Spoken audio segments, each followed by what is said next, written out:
fish are hopefully starting to think about feeding pretty good. August and September, generally speaking, are pretty tough months. October can still kind of be that way, but a lot of times you start getting just enough cool weather to get those fish going a little bit.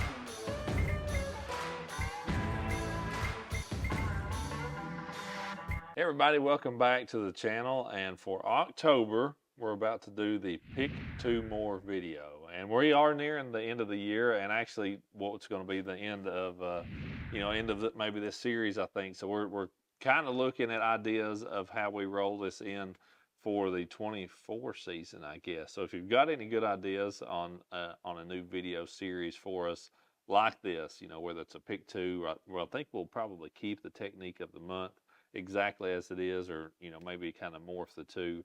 But if there's something else that you've seen out there that you would like for us to cover, be sure to let us know, because we're definitely open to some ideas and want to help you all as the viewer, help you learn more about bass fishing and that kind of stuff. So all right, so pick two more for October. October is the time of year where stuff is usually finally really changing, and stuff, the water temperatures are cooling off a little bit, and fish are hopefully starting to think about feeding pretty good. We've gotten past August and September, which can be such tough months all across the country, unless you're in a jet boat.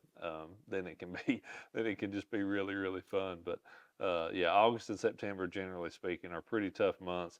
October can still kind of be that way, but a lot of times you start getting just enough cool weather to get those fish going a little bit, and you'll have those days when you get really cloudy, rainy, nasty day this time of year, and those are the days definitely to get out there and take advantage of those bites that will start to happen on those times.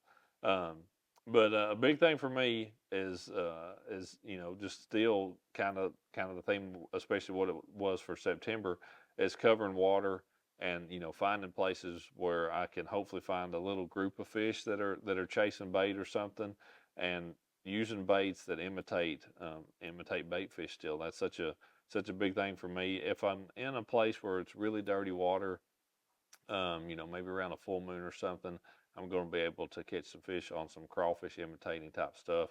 It seems like that full moon, there'll be some crawfish hatches or something, and a jig can be a big player then. But generally speaking, a top water, and then I'm actually going to step back to a kind of more of a medium running crankbait at this point in time. But that top water, a lot of people think of it of being an early morning, late evening deal, and it certainly is. You can get up, on those on points, or back in the back of some flats and shallow pockets and stuff with the top water in the morning, late in the evening. But you catch one of those cloudy, rainy, nasty kind of days, dude, that top water can be good all day long. And this is the time of the year when I really start switching from a lot of those straight line baits, what I would call, whether it's a buzz bait, a toad, a plopper, something that I'm just throwing out and reeling back in.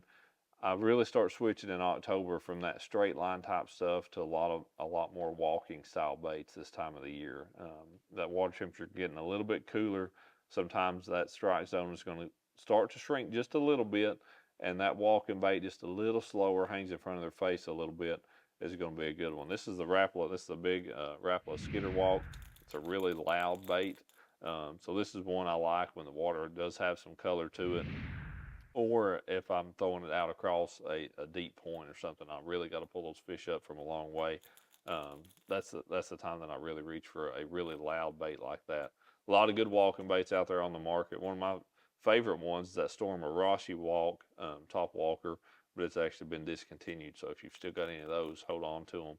They're definitely a good bait. But walking bait, and then like I mentioned, more of a medium running kind of crankbait. That's of course a Rapala DT10, a bait that I have caught a lot of bass on over the years. Summertime, post spawn, even pre spawn. But in the fall, that bait really starts to shine again for me, and really going to break down the exact kind of places, especially with this bait here. The kind of places I like to fish at this time of the year. Creek channels become a big deal for me with both of these, but that DT10, man, I have had some fantastic days in October out there cranking when you get the right kind of conditions going on. So, but the great thing about that DT10 is that it's not an extremely aggressive bait. It does have Rattle's almost stuck in this one. Actually, I need to mark that. It does have a little rattle in it, but it's not very loud.